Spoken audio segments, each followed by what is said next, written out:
Hi there, everyone, and welcome to Decoded, a tech-based podcast where we make complex topics simple. My name is Kirsten Lake. My name is Lwazi Shamase, and today we're joined by Bryan Mposula. Yeah, that's right. Always make my guests introduce themselves quite widely. And Kirsten, in today's topic, we're talking about everything that we should know, gaming, and how is AI involved in that. I mean, very quite interesting topic. How would you say? Yes, Lwazi. So we realize that a lot of our people are techies that watch this podcast, which means we're going to make the assumption that they also play video games. So we thought we'd bring in the AI discussions into video gaming, and also because we all like video gaming. Yeah. I like gaming. So we brought in Bryan because he's an avid gamer, and we believe he's got some excellent ideas and points towards this topic. So I suppose let's just dive right into it. So Bryan, what do you think is happening now with AI in the video game market? Is it changing it? Are we do we need to be aware of something that's going to come out? Tell us your thoughts. As an avid gamer, this is exciting times for gaming because the whole reason I game is to immerse myself and kind of like escape reality, right? Yeah. So now with AI coming out, we're finding that the immersion is more real than ever. I'm talking about NPCs that can remember like your actions towards them and actually add that in the game. So for example, there's this new game that's came out called Shadows of Mordor, which has actually implemented a nemesis system. So here, the enemies actually remember what you did to them. Every transgression you've done against them, and are able to put that into the game. Imagine having beef with the NPC. No, I would be done for. In Skyrim, I always used to kill this one guy's chickens. Yeah. I was counting on him forgetting every time I'd go into that village. There she goes with my chickens.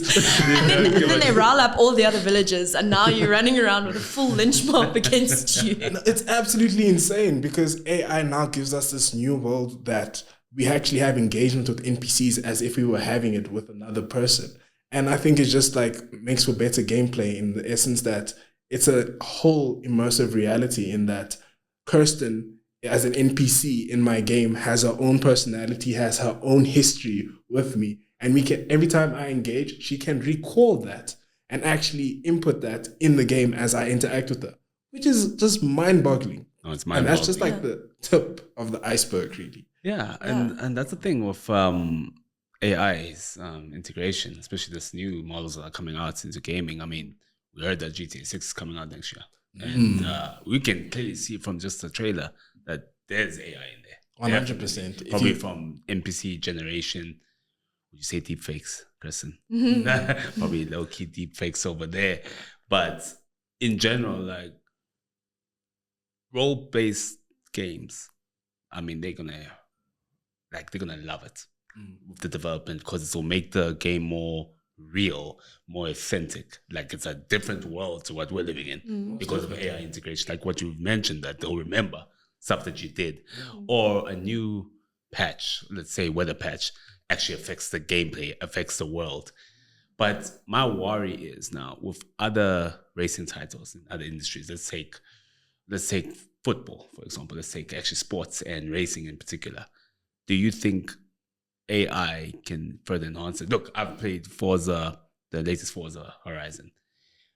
I won't lie, it kind of took the fun out of it for me. Why? Because when I put it on ultra realism, when I mean realism, I mean I'll be in a Kunenzek, right? Jesco. And I'm winning the race, but then halfway through the race, I'm starting to lose. And I don't know why I'm losing, but I see that apparently it's so realistic. Your tire thread starts going, your performance starts dropping, your fuel, it becomes a bit too real for my liking, which could maybe potentially have drop off. What's your take on that? I do understand like the skepticism in that, like, is a game too real? Because we are trying to escape reality. And now you've got NPCs that are like, you've had a long day at work. And now, not like my manager. Yeah, and then Bob from this Mordor village is like, he's got beef every time. Every day. No, I do understand that, but I think it's like context to the situation. So in Forza, you might look at it as a way like, is it too real? Or we can look at other AI technology, generative AI, that can maybe create racetracks that you enjoy more. So one of like the issues I had playing one-on-one games with my brother when we were younger is we didn't have like racetracks or laps that had enough of a straight for us to see whose car was faster. What if with generative AI, you can create a track with different scenarios, different like mountainous peaks and valleys and all like the different situations to test your vehicle in that scenario where you're going up against your brother to actually see who the better driver is. Generative AI is a game changer in that regard. It's not necessarily super realism, but now it gives you the power to create the scenario that you want to escape in. Love it. And also No Man's Sky. So they've really brought this into a lot of games. So not just your kind of fighting games or your racing games, but also in your exploratory sort of, expansive like sandbox type games. Right.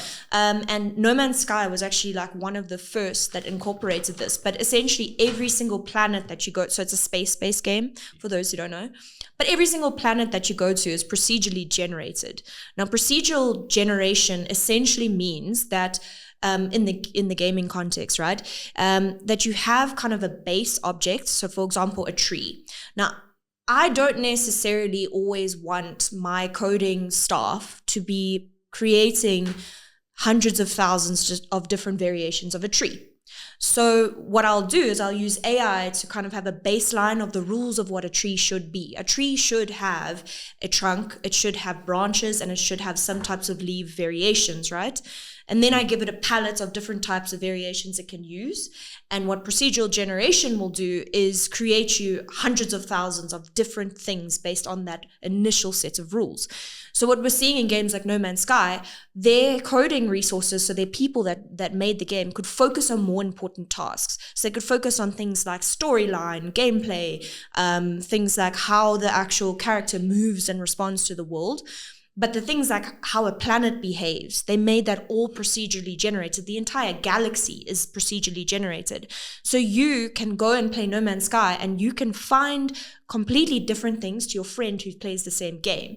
And what they have actually is forums online on Reddit where you can actually share some of the creations that you found, because it's not only like the trees, it's also the creatures that you find, the types of variations of planets, and then you can choose which one you want to put your base on.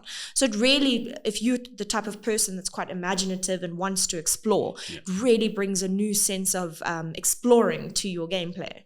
I'm so glad you brought up No Man's Sky. It's so intricate. Like, it literally has the ecosystems as well. So it's mind-boggling what gaming is doing and where it's going. Also on the same topic of like generative like AI, there is AI Minecraft that has been released, and it actually has no game engine behind it. What? It really just uses real-time AI generation. The whole time. So imagine, like, Minecraft is essentially about creating. It's a sandbox game. Yeah. Now imagine with AI, you creating it in real time, the things you can create. I'd feel like a kid in Wonderland, to be honest with you. Yeah, it's in real time, no engine. Is it out? Yes, it's out already. So this is where we're living. This is the times we live in. Time to be alive. In terms of yeah. Good luck, parents, to get your kids to stop playing the games. You're going to have some time there. But then we also have new games coming out that have actually taken it a step further. So not just implementing AI, but actually creating new technology to actually take in more data from you as an individual. So there's games that actually create wristbands similar to your smartwatch that then capture your skin temperature, your galvanic skin temperature responses, and your heart rate, and then input it into the game and then mix it with AI. And then what we find is horror games that I was about to say a horror game. It can only be horror games. That actually change based on how you're interacting with the game, with your real-time responses. That's absolutely insane. Outclass and all of those. I scare so easily. I can't. Yeah, just a movie that has nothing to do with me, that's horror or thriller, and I am traumatized for months. Now you're telling me a video game that learns my fears. 100%. Kirsten's a bit too calm right now, scared. Oh my word. Okay, no, maybe she's too scared. And it's generative, so it's a different experience every time. You turn the corner, it's different. And like, I'm scared of spiders, so it will like see the reaction, imagine that? and then all of a sudden there's spiders everywhere. So even if you're not afraid of the thing, it's like, okay, Lwazi is not afraid of spiders, but he has a reaction to water. Yeah, drown him. Let's drown it like drip. Oh, now that's so it's basically enhancing personal gaming experience. Yes, so like back to the whole immersion of it, it's way more immersive than what we used to think. Right. And like we also, but this is like, I think still in testing, there is a glove that's being tested of that actually simulates actual environments in the game. So like if you hover your hand above a flame, it uses like your nervous system to send like impulses. So you would actually feel the heat of the flame in the game while watching. I want to taste one. Yeah. I want to be able to taste a Nuka-Cola from Fallout. Yeah. Actually, That I is actually want that. that'd be in game. Like I want to taste these things in the game. yeah, obviously there's things that they have to test out, because I don't think any of us are trying to experience what it's like to be hit in the face with the punching Yeah, glove. no. Or shot. I don't know about So that. there's different use cases to it, Yeah. but very interesting technology coming out. Yeah, hectic. like in a game like Viva Pinata, like I could deal with like a feels sort of suit where you can like, you know, feel the grass and stuff like that. But if we're talking about like a suit that immerses you into a game, something like Fallout or Cyberpunk, no. How much do we want to be immersed exactly? Yeah, like Watch your limit. Yeah, watch your limit. And you know what's also interesting about this topic as well is with AI integration. You know what? We like dynamic difficulty adjustment. So we all know, okay, there's easy, medium, hard, and then sometimes legendary or whatever. Sometimes if you always play on legendary, eventually you're going to beat the game because this is too easy to you. But now with AI integration, if you have now dynamic difficulty, so it'll learn, okay, this guy's beating the most difficult. Let's make it harder for him. And it'll throw so many different scenarios at real time, by the way, at you in all aspects of difficulty because it's adjusting to you. As you get better, it gets better too, so that you have this endless competition with that difficulty level. Yeah, we might be looking at different type of games because we've already seen the trend of DLCs. So we're seeing companies now create one game, and instead of creating new releases, they try to build on that said game. So with AI integrated into that, we might look at new DLCs that are creating new expansive worlds. We might be looking at custom side missions per user. So like the realization of what AI can do in gaming, I think is endless. And as a gamer, as I said, who games to escape reality, for me, that kind of just like gives me tingly feelings in my toes. Yeah, no, I'm so like pumped up right now. Pumped up. Exactly. So now, cool. would you say, due to the integration of AI into gaming, so you mentioned DLCs are like the norm right now, which extends the game's lifespan.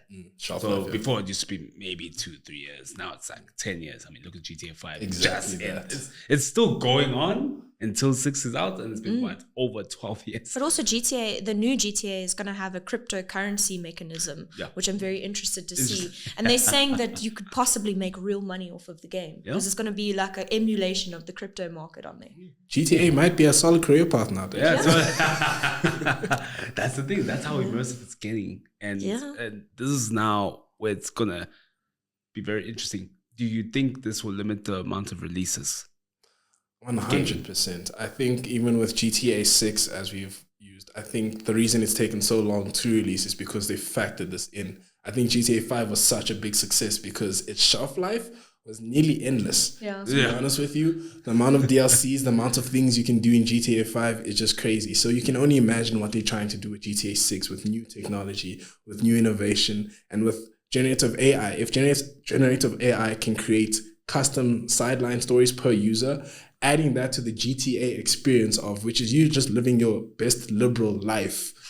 Now imagine you having liberal life with custom storylines as well. Right. So now a heist is completely different compared to what the storyline is. My heist is different from Lwazi's heist. It's different from things can Kirsten's go wrong heist. based on like how you act. We're talking about smart NPCs that if I've done the heist here before, it learns and changes. So it like the amount of things, as I mentioned, is absolutely crazy that we can do. So I really think in the near future we're looking at games that are going to be built on for a long period of time before we see new releases of the same version of the game. Yeah, but now and taking it back to what I've mentioned with other genres within gaming, yes, surely it will extend the lifespan, right? We've seen this particularly with GTA, for example.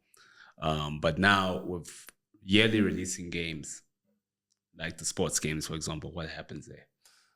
That's a good question. Yeah. Because FIFA. like FIFA every year, what do you call that? Cash cow. It's cash cow. But now, like 2K, EA, there won't be significant improvements because we all know they just take the template of the last game and then maybe tweak it there, updates there, and that's why it's yearly release. It's quick to do it. We might be looking at more in-game purchases in that case, because I assume they're going to have to make their money somehow. So, they love we might be looking at Messi being locked. Shadow Messi. What's he called? The Legends Edition. Legends Edition. Yeah. So maybe that's something to think about with like these games that like aren't really expensive, like role-playing games like Call of Duty or FIFA or COD. I already mentioned. Yeah. I'm WWE. Not COD. Mortal Kombat, actually. That's the game I'm looking for. So with fighting in that instance of AI, other than dynamic difficulty, other than what, like, and this is probably where I'm getting at, with certain genres, do you think they're nearing their limitations? From what you can't get. I would believe so. As I said, there's only so many WWE games. There's only so many FIFA games. I think that you can release. I mean, soccer hasn't changed, I feel. Yeah. But then I'm speaking as somebody who doesn't play FIFA as avid. I'm pretty sure there's FIFA fans that buy FIFA fans are about to crucify me in the comments. Right. Yeah. Because there's always new trends. There's always new politics to the game. Right. But I think the core of the game still remains the same in that, like, there's a manager mode, you select a team, there's a creative mode where you can customize. So maybe it's to see what EA Sports does with FIFA. They need to up their game, but they also just, changing topic, because I also want us to talk about this. Right. How do you guys think that video game development is going to change in this space using AI? Because already we've talked about procedural generation. Now your people creating the games are not wasting time on things like scripts for an NPC. They're not wasting time on making trees or making rivers. They can do that, using types of generative AI and things like that. So what do you guys think that the video game creation market is going to look like in the next couple of years? I'm going to be honest, in terms of the creators market right now, it's becoming very expensive power struggle. Because if you can we've seen these models, Kirsten and Bryan, just like on Instagram, and this is where it's going to lead onto the whole creator space. AI can create whatever I want, depending on what I prompted. And give you a particular image. If I want to look more professional, if I want to be in more of a fighting or action type of movie, it can do that.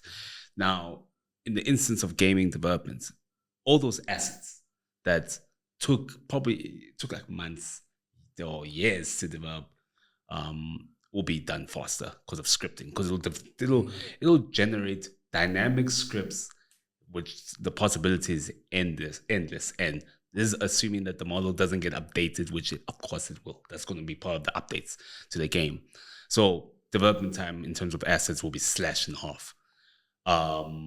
Voice actors, again, if you want a particular voice actor, you can use AI in that, where it can mimic your voice and you can adjust it there and there and create a new person. You don't now this is what now I'm getting excited, because it's from a business perspective now. If I'm looking at it, they're going to save a lot of costs because, okay, I can use AI model. I can get the voice I want. I can use AI to develop the person and have this idea of the person that we want. So it slashes development time, slashes costs in terms of hiring particular people. Look, you'll need to hire developers. You have to hire designers, etc. But the teams, because you know how big of gaming teams go into this, it can be, funneled down a little bit. It also makes it more accessible, right? Because now, say us three want to make a game. We don't have to hire a voice actor because we can use AI for that. Exactly. We don't have to hire like music DJs or whatever to make our music tracks, because you can use AI for that. We don't need to actually know the top level coding skills to make the game, because we can use ChatGPT or whatever to help us actually write some of the stuff and learn how to do it. We actually, we need a bit of prior development experience, but not that as much as it used to be in past. So also, I think we'll get also a rise in more indie games, right? Exactly that. So I wanted to say, like, to add on your point, it puts the power in our hands almost as the end users. Yeah. Like now, if you don't like a game, you don't like a storyline, you Make your own. Go make your own. You can go make your own.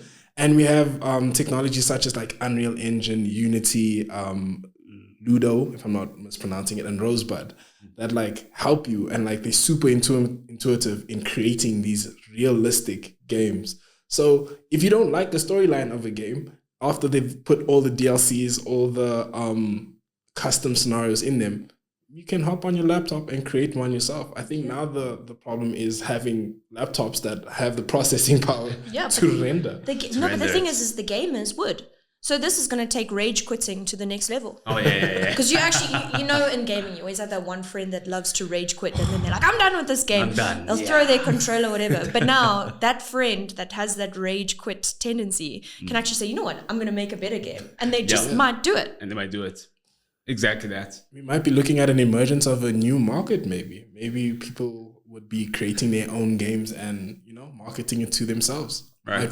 Might we find like the competition in the gaming industry would arise with AI? I don't know. It's interesting to think. I think it'll be, this will mark the beginning of change of monopoly game development companies. For example, we know Rockstar Games globally are known for what's it called? Open world gaming. GTA, Red Dead, etc. And of course, I think now that Forza is known for the open world racing game, just to name a few there.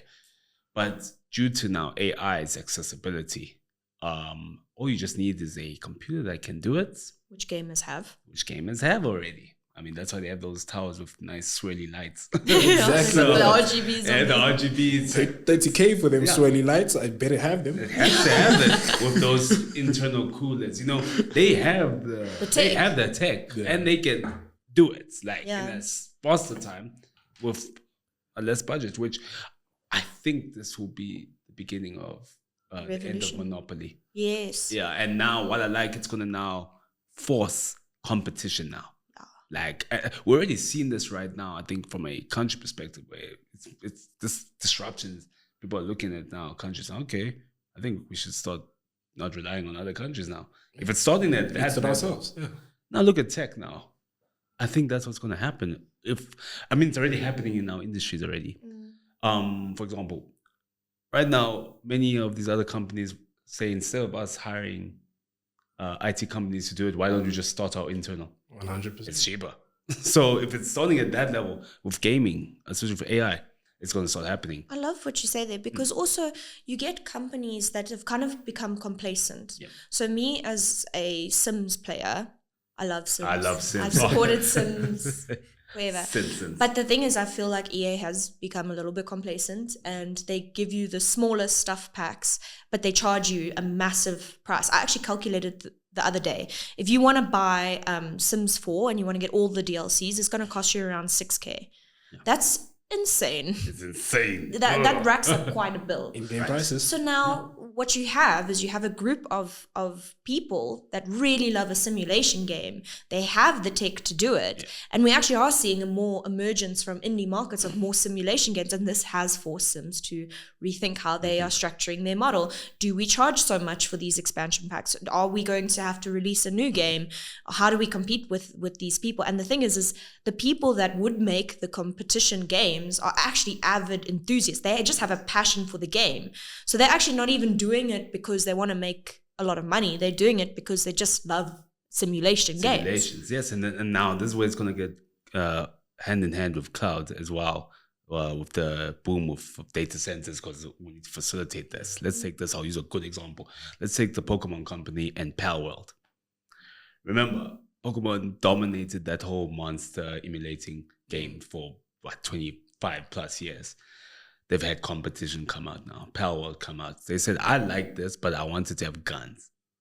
There comes Pal World. Now Pal World had a boom, right? In terms of a user base. Unfortunately, they didn't have the infrastructure for that to facilitate this influx. Where's this all this players and money coming from?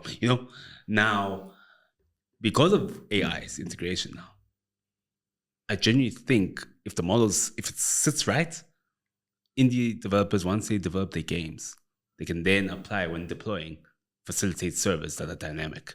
So in case there's a big increase in traffic, they can facilitate and scale up very fast to accommodate those additional users. I 100% agree with you. It's often interesting to see the correlation between gaming and innovation in technology. So what we found is like throughout history, gaming has actually driven a lot of like our new technological innovations. Right. So for example, I'm just talking about CPU versus GPU. CPU is a computer processing unit that processes stuff sequentially, while GPU does it in parallel. And it's the GPU technology that is actually the catalyst to the AI we know today, which is absolutely insane. Right. To think playing games is a reason or one of the catalysts for AI that we use today is actually absolutely insane. So like to talk on what you're speaking about, Lwazi, just like with the innovation of technology and gaming, we might start seeing gaming in corporate. We might start seeing simulations. That would be cool. Simulations as sims in training. As a person who's worked in consulting, all the training I've got is actually stepping in the ring and dodging punches and blows and learning how exactly to elicit requirements from stakeholders. Right. But what if we have a virtual simulator that can actually mimic what it's like being in a boardroom with key stakeholders? Yeah, like you play Sims and then you choose your options of what to say, and then like you can actually see the relationship go down as you say the wrong things, or go up as you say. Exactly. And you can incorporate different personalities, because remember, it's getting all this data in. Exactly. And responses. What if our training now is different? HR, Our training. Do I scan this QR code? Yes or no? Exactly. The whole onboarding process, because gamification makes it entertaining. As somebody who's had to go through extensive training, and I know it's not always the most fun thing to do, gamification helps you retain things better than if I just had to read or watch a video for 20 minutes. So we might see gaming actually intercept corporate, and it also it alleviates the pressure of like actual staff going and training and standing there. Okay, Kirsten, this is what we do. These are do's and don'ts. We can have AI generated bots do that. That's a very good idea. Business idea. We have NPCs that can do this. You can ask it actual questions. Like, hey, what do we do about this? Okay, in this event, we follow this protocol A, B, C, and this is how we go about it. So gaming often actually impacts the world as a whole. So this is the perfect excuse for all you 13-year-olds to go to your mom and say, this is no longer gaming, this is actually research. Show your parents this podcast as your proof that it's good. Research. Do your research. Exactly. But now, game quality, just to wrap it up over there, it's just AI and game quality. We know that, would you say, in the 2010s, has the quality gone down in gaming? And now that AI is on board, in theory, the quality of gaming should be like times 20 better than what we were presented in the 2010s. Would you say with the newest releases, I mean, seeing what's happened with the most infamous one, Cyberpunk, what happened there? Do you think now game quality control is essential? In my experience, I would say it's definitely improved. I can't speak to Cyberpunk. I haven't gamed Cyberpunk. But in games like God of War, if you've played some of the earlier installments of God of War compared to its most recent one, the most recent ones are leagues better. The cinematic cutscenes flow seamlessly into gameplay. It's captivating. The graphics, the textures, the skin tone. It shows that the technology has improved by leaps and bounds compared to where we've been in the past, you know? So in terms of the gameplay, I really do think we have, like, in terms of role-playing games, really immersive games. I don't know if you guys have ever seen Ghost of Tsushima. Some of the scenery in it is amazing. I'm talking about when it's autumn, the leaves falling. It's based off a prehistoric Japan. So it has like the architecture, it has the leaves, it has the atmosphere, it has the different like nuances that you would want a game like that to encapsulate. So I definitely think that AI is doing the things it's supposed to be doing. Right. I love it. And we've had quite an awesome gaming-based discussion today. And Bryan, we would like to thank you again for joining us as well. Always a pleasure. Yeah, thank you, Bryan. And we will put his details in our LinkedIn post and on the YouTube video if you want to follow him and check out some of his stuff. He's also an extremely business technical person as well. So if you want to just kind of follow him and see what he's up to, we will link him in the captions of all of our videos. 100%. My name is Lwazi Shamase. My name is Kirsten Lake. And we're joined by our guest, Bryan. Thank you, Bryan. And you just got Decoded.